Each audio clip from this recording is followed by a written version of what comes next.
کہتے ہیں جب اللہ تعالیٰ آپ سے ناراض ہو اور لعنت بھیجنا چاہے تو آپ کو سور صرف دوست دے دیتا ہے، جن کی ظاہری وجاہت اور اندرونی فطرت سور جیسی ہوتی ہے۔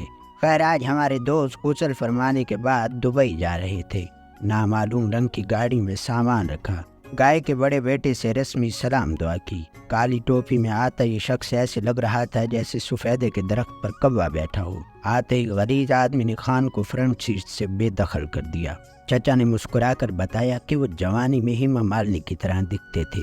ایک آنکھ سے کانا موٹر سائیکل جاتا دکھائی دیا۔ چچا کے سامان کا پلو ہوا میں لہرا رہا تھا۔ گاڑی کو سیری کرانے کے لیے پیٹرول پمپ پہنچی۔ گاڑی کو روانگی سے قبل غسل سفر کرایا۔ پانی پڑتے ہی اس کی پلکیں چھپکنے لگیں۔ یہ حرامی دودھ والا ثواب سمجھ کر دھواں چھوڑ رہا تھا۔ پینسل سے بنی مونچھوں کو تاؤ دیتے ہوئے ناچ کر خود کو جاہل طوائفہ ثابت کیا۔ یہ بدتمیز رکشے والا ہماری کامیابی کی سیڑھی لے کر بھاگ گیا۔ دو کٹے پہاڑوں کے درمیان بنی گہری گفا سے نکل کر کیلوں کے سمگلر کو پکڑ لیا۔ ٹریفک پولیس رمضان مبارک بول کر عیدی کا چالان کاٹ رہی تھی۔ لاہور بھائی نے کینٹ آنے پر ہمیں خوش آمدید کہا۔ جامع شیری کا سر کاٹ کر زیادہ میٹھا ہونے کی سزا دے دی گئی تھی۔ ابرار بھائی نے زکوٰۃ کا مطالبہ کیا تو ہم نے کہا کہ ہم صاحب استطاعت نہیں ہیں۔ تعلیم سے زندگی بدل رہی تھی، اس لیے ہم نے تعلیم مکمل ہونے کے بعد ادھار مانگنا شروع کر دی۔ شریف لوگ ہلکی پھلکی بھوک میں ٹک کی بجائے پورا ملک کھا گئے۔ کچے کے ڈاکو غلطی سے پکے میں گھس آئے تھے۔ درختوں کے والدین نے انہیں سفید کچے پہنا کر گرمیوں میں باہر کھیلنے بھیج دیا تھا۔ حمزہ بھائی بوتل دے کر روزہ توڑنے کا کہہ رہے تھے۔ آرمی میوزیم کے پاس سے گزرے تو ہیلی کاپٹر عاجزی اور انکساری کے ساتھ حالت رکوع میں تھے۔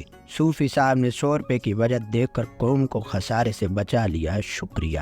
یہاں آ کر اندازہ ہوا کہ بھٹو آج بھی زندہ ہے۔ تحریک لبیک کی کرین کام کاج میں مصروف تھی۔ دیوار کے انڈوں سے پودوں کی صورت میں بچے نکل آئے تھے۔ سائن بورڈ نے چیخ مار کر کہا کہ ایئرپورٹ اس طرف ہے۔ دور سے ایئرپورٹ دیکھ کر بے قرار دل میں جہاز اڑنے لگے۔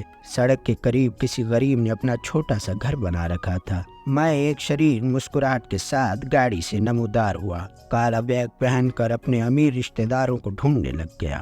یہ نوٹ پڑھ کر میں نے کہا، میرا جسم میری مرضی۔ پردیسی میت کے ساتھ آخری تصویر بنوائی۔ رنگ برنگے جھنڈے لگا کر ملنگوں کو خراج عقیدت پیش کیا گیا۔